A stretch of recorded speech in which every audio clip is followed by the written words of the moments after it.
Assalamualaikum warahmatullahi wabarakatuh. Selamat datang kembali dengan saya Aldino dalam konten YouTube saya sendiri. Oke, baik. Setelah sekian lama tidak syuting untuk khusus konten, jadi hari ini aku pengen cerita review film kembali ya, karena memang kebetulan kemarin kepikiran aja habis nonton film yang saat ini mungkin sedang diperbincangkan banyak di Indonesia, yaitu film horor karya Joko Anwar dan timnya. Yang terbaru adalah film Siksa Kubur. Udah nonton semua? Jadi mungkin video ini adalah reviewan atau analisis atau mungkin ya pembacaan dari saya bagaimana tentang film itu, karena ini film lagi mengundang banyak perdebatan dari berbagai kalangan, mulai anak film yang penonton-penonton film horor, penonton film macam-macam, pencinta Joko Anwar film, terus ya sampai orang-orang yang FOMO karena film ini rilis pada musim libur Lebaran. Jadi orang-orang pada ya setelah silaturahmi akhirnya ke bioskop gitu, nonton bareng keluarga atau teman-temannya gitu kan. Nah, kebetulan beberapa waktu yang lalu aku bersama teman-teman di Surabaya nonton, karena ya kita bingung mau ngapain, akhirnya nonton dan film itu di Tunjungan Plaza waktu itu rame dan untung dapat tiket. Jadi kayaknya lagi rame-ramenya gitu kan, dan hari ini sampai hari ini kalau nggak salah udah jutaan yang nonton, luar biasa. Selamat untuk Joko Anwar. Oke, langsung saja kita langsung bahas filmnya, yaitu seperti biasa tentang film. Tapi sebelum kita bahas lebih lanjut, mungkin ada yang spoiler, jadi saya peringatkan di depan. Moga-moga kan akan membaca peringatan ini atau mendengarkan peringatan ini. Jadi kalau memang nanti jika spoiler lah, ya saya udah memperingatkan ya. Jadi mungkin banyak spoiler karena ini reviewnya suka-suka saya. Jadi kadang-kadang saya terceplos apapun itu yang pengen saya omongkan gitu kan. Jadi oke, kita langsung saja.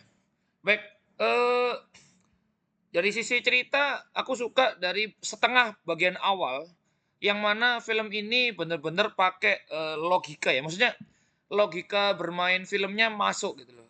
Aku suka banget. Jadi ini sama teman waktu itu aku sependapat sama temanku Novan.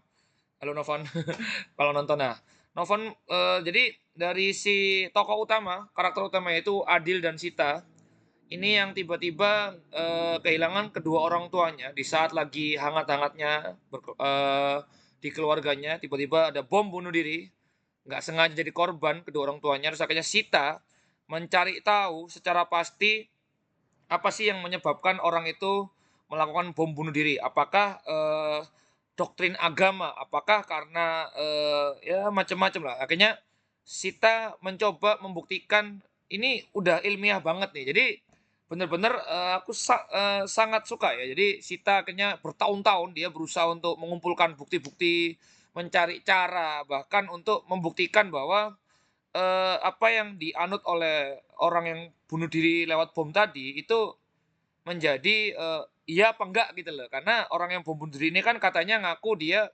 mendengarkan suara-suara dari kuburan gitu kan, suara sisa kubur dari kuburan direkam pakai kaset tape gitu ya, mungkin zaman dulu banget ya, kaset tape. Terus karena dia ingin menghindari siksa kubur itu, akhirnya dia yaitu ada yang mungkin nganggap itu adalah jihad, oke, sehingga kalau jihad itu apa namanya ya, kalau nggak salah loh, ini orang agama ngerti nih ya, kalau nggak salah jihad nanti ketika meninggal langsung dijemput oleh bidadari atau ya apapun itulah, mungkin orang agama gitu lah. Ada juga yang kalau nggak salah karena bom bunuh diri, tubuhnya jadi terbengkalai gitu kan, sehingga kan kalau siksa kubur kan tubuhnya disatukan kembali ya, kalau supaya disisa gitu kan. Nah, kalau tubuhnya terbengkalai ya mungkin terhindar, mungkin begitu ya. Waktu itu aku diskusi sama temen kayak gitu ya. Jadi cuma nggak tahu jadi ini gimana ya.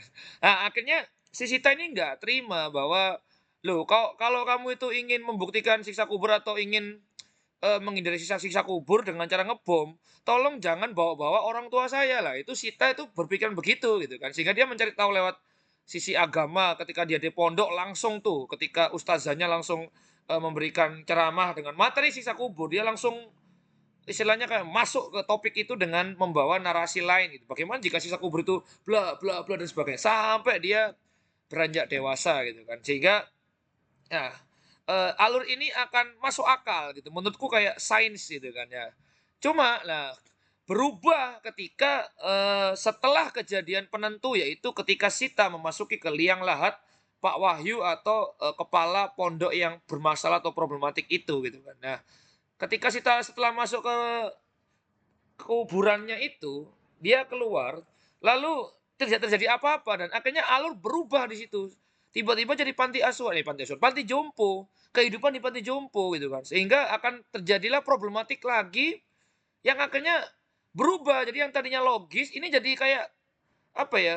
Jadi sedikit supranatural ketika ada scene atau adegan yang apa nama manggil arwah dan apa namanya ngelihat arwah itu menurutku kayak jomplang walaupun mungkin ada teori-teori seperti itu. Maksudnya ya nggak masalah namanya juga kepercayaan ya. Iya, tapi kan kenapa di awal begini terus tiba-tiba berubah di setengah jalan gitu kan. Aku nggak cocok aja sih, terserah kalian mau cocok apa enggak. Cuma ini jadi aneh. Jadi sampai teman saya ngomong, "Ini apa fungsinya sih tokoh-tokoh atau karakter-karakter yang ada di panti asuhan panti jompo itu?" gitu loh. Sehingga temanku bahkan sampai ngomong, "Itu misalkan dihilangkan semua konflik di panti jompo, misalkan Sita sama Pak Wahyu aja gitu loh. Ketemu terus akhirnya sisa kubur. Udah kebayang. Cuma kan apakah Joko Anwar sengaja membulut-bulutkan ini supaya jadi diskusi? Sampai yang terbaru tadi aku misalnya aku lihat di Twitter ada yang bilang bahwa ini Joko Anwar sengaja. Apakah ini berulang yang kesekian kalinya lebih lebih berharap pada orang-orang mendiskusikan alurnya supaya jadi diskusi dibanding esensi film dampak itu sendiri terhadap film itu kan. Ini kan masalah itu aja kan akhirnya. Jadi kayak orang akhirnya dibiarkan atau diajarkan bahkan diarahkan untuk ya udah silakan interpretasi sendiri maksudnya apa panti jompo tadi. Kejadian-kejadian panti jompo tadi maksudnya apa? Apakah itu gambaran halusinasi atau hayalan apa sih namanya yang kekurangan oksigen akhirnya jadi halusinasi ketika Sita di di liang lahatnya Pak Wahyu, apakah itu semua nyata sehingga di akhir juga nyata semua sampai di adegan ending yang sangat membuat debatable gitu kan. Nah, cuma aku di sini langsung mengkritik atau memberikan pendapat gitu kan. Jadi gini, kalau memang ini adalah statement dari pembuat film dan diperkuat dengan adegan di ending ya, yang mana katanya siksa kubur adalah bagaimana jika siksa kubur adalah sesuatu yang kalian paling takutkan selama di dunia atau selama hidup ini, dan itu muncul sehingga akhirnya muncullah interpretasi penonton atau bahan diskusi itu adalah Sita sudah meninggal semenjak dia bersama Pak Wahyu di liang lahat pada tahap pertama dan semua yang terjadi di babak adegan setelah itu adalah ketakutan Sita yaitu membuktikan bahwa siksa kubur itu benar atau tidak gitu kan. Sehingga akan terjadi bahwa siksa kubur itu yang seperti kata-kata Pak Wahyu diperkuat di video rekaman HP atau apa tadi referensi tadi gitu kan. Nah, menurutku ini adalah ya benar-benar kalau memang ini Joko Anwar riset ya, benar-benar riset lewat kitab suci, lewat ustadz, lewat ahli agama. Nah, apakah itu gitu loh? Maksudnya apakah itu sisa kubur itu? Padahal ya katanya di awal tadi ada dari sisi agama tuh, sisa kubur adalah bla bla bla. Ketika ditanya gitu kan, ketika manrobuka, terus saya ini bahkan sampai teman saya yang tak kirain siksa kubur itu adalah jenis-jenis siksaan ditampilkan tuh di video tuh. Misalkan kalau dia itu ketika di dunia berdosa A, siksanya A, B, siksanya B, misalkan begitu. Tapi ternyata ya kita diajak berpikir bahwa bagaimana sisa kubur itu gitu kan, menurut sisi manusia gitu kan. Ya memang kita, ya namanya manusia gitu kan. Lah kalaupun ada cerita-cerita orang yang pernah dengar sisa kubur itu kan, secara ilmiah juga belum bisa dibuktikan gitu loh. Dan sampai akhirnya ya mungkin Joko Anwar berteori bahwa, melalui filmnya ini bahwa sisa-sisa kubur adalah, hal paling menakutkan yang dibayangkan. Tapi menurutku itu kayak apa ya, mungkin bisa jadi ini tujuan supaya film ini bisa ditonton oleh semua agama atau semua keyakinan itu, atau cuma nanggung gitu. Maksudnya gini, kan udah ada tuh, Mandro Buka, sudah ada adegan-adegan ketika disuruh berzikir, itu kan Islami banget gitu kan. Nah, kenapa kok statement-nya seperti yang tadi gitu loh. Maksudnya ketika udah pakai sisi Islami gitu kan, terus ada lagi ternyata ketika pakai sisi yang seperti itu gitu. Maksudnya apa ya, kayak dan 2 hal tadi ya, yang adegan pertama sampai pertengahan ketika Sita itu ingin membuktikan itu logis menurutku. Jadi kayak namanya orang mencari keyakinan ya, mulai zaman Nabi pun ya, mulai zaman-zaman Nabi itu kan misalkan Nabi Ibrahim membuktikan bahwa, "Loh, berhala ini emang bisa nolong kamu," gitu kan. Nah, kan dibuktikan pakai akal gitu kan. Nah, Sita juga mencoba membuktikan dengan alat yang ada gitu kan, handycam, alat perekam gitu kan. Terus, melihat langsung di alam kubur ketika, jenazah baru saja dikebumikan. Itu unik sih, maksudku ada ya, bisa jadi ada loh orang-orang seperti itu gitu kan. Orang-orang yang penasaran sampai pada tahap ingin membuktikan itu gitu. Mungkin ilmuwan juga ada yang pada tahap itu, cuma itu berubah ketika masuk scene, panti jompo dengan berbagai macam kekacauan yang di sana gitu kan, dari misalkan, walaupun memang ada berbagai macam layar yang masuk akal gitu kan.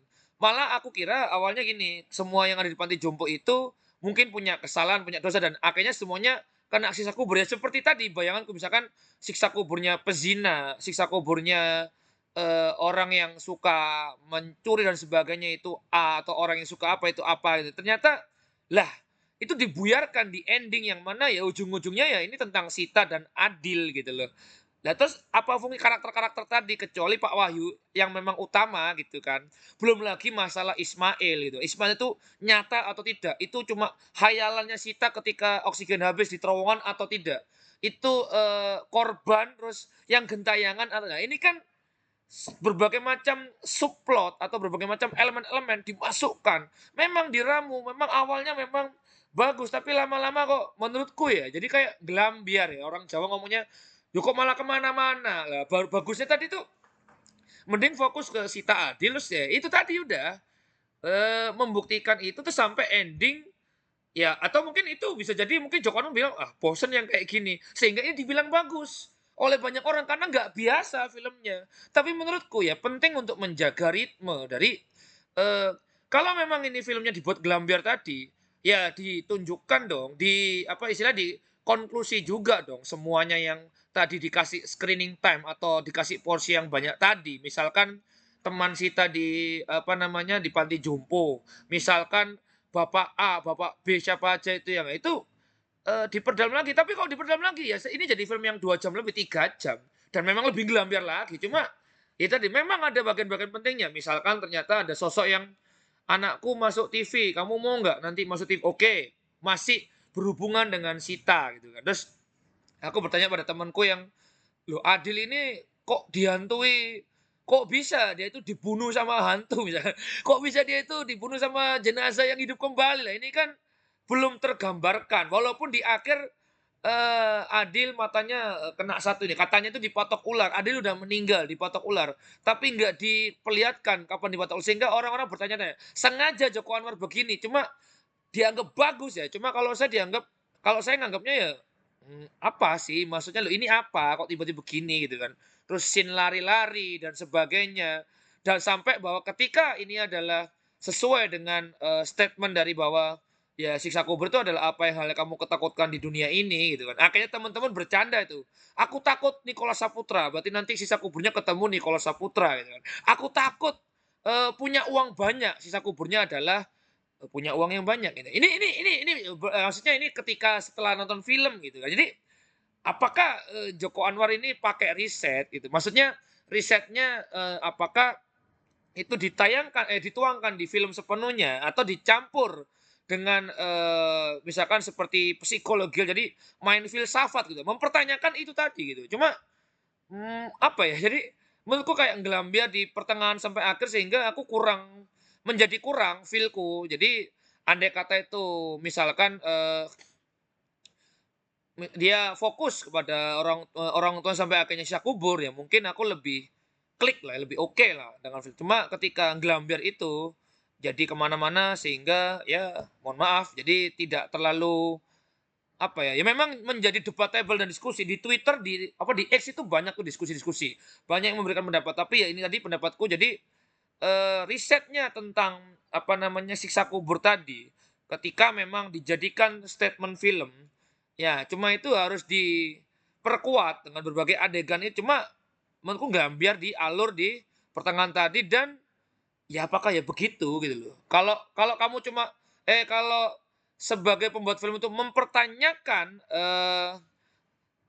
riset yang udah dibuat, ya jangan dibuat statement film ini, Loh, berarti sisa kubur, adalah itu, maksudnya kan masih mempertanyakan, berarti kasihlah, apa namanya, perkuatan lagi dan ada bahkan kadang-kadang juga nggak perlu juga, mungkin penonton juga udah menangkap, tapi ya termasuk mungkin itu yang apa, ada adegan yang lagi serem-seremnya, lagi klimaks-klimaksnya itu ditambahin teks gitu kan. Maksudnya kalau nggak salah itu, biar penonton lebih interaktif gitu kan, ditambahi istighfar, astagfirullah robal baroya, itu kan, biar penonton ikut istighfar gitu. Cuma itu menjadi suatu gong di akhir yang sekedar, "Walah ini loh yang ditunggu-tunggu." Jadi ini aja gitu yang ditunggu banyak penonton atau yang kayak gini loh yang ekspektasinya. Jadi yang selama perjalanan tuh jadi, "Loh ini apa nih? Maksudnya apa si Ismail?" Terus apa namanya, si adek yang dapat screen time banyak itu si bapak-bapak jompo suami istri yang akhirnya berselingkuh, berzina. Ini apa kaitannya di dalam siksa kubur gitu? Apakah sekedar meninggal tragis, terus si bapak ini akhirnya jadi tidak layak hidup. Cuma kan, loh, panti jomponya apakah dibuat sengeri itu? Dan ini akhirnya jadi kayak siksa panti jompo gitu, karena semengerikan itu di panti jompo diceritakan oleh Bang Joko Anwar gitu loh. Jadi, harapannya ya sebenarnya pada fokus di cerita tadi, cuma malah ngelambiar. Jadi ya begini aja, mungkin komentar-komentar saya, mungkin kalau ada kalian setuju dan nggak setuju bisa komen di kolom komentar atau sampaikan lewat sosmed saya. Mungkin itu saja. Kalau ada tambahan nanti mungkin aku akan buat part 2 atau part 3. Sementara itu dulu, mungkin saja, tapi ya overall oke lah. Kalau orang ada yang komen sinematografinya, sound designer, production design, mantap. Ya memang secara teknis, cuma biasa saya kalau komen memang tentang alur ya, cerita, karena itu yang paling awal kita rasakan. Sisanya ya oke lah sound. Cuma posternya juga apa hubungannya tuh, pocong-pocong itu tidak tampak di film, ya walaupun itu adalah media marketing, cuma ya biasalah marketing Joko Anwar, wah memang mantap. Cuma ya butuh kritik atau masukan-masukan, mungkin moga-moga bisa diterima, tapi kalau enggak ya kita bebas ya mengeluarkan review, kritik dan sebagainya. Tapi ya mungkin next project bisa lebih ditingkatkan lagi Bang Joko Anwar dan timnya. Oke, mungkin dan semua pembuat film tetap semangat membuat film yang berkualitas. Salam sinema. Wassalamualaikum warahmatullahi wabarakatuh. Dadah.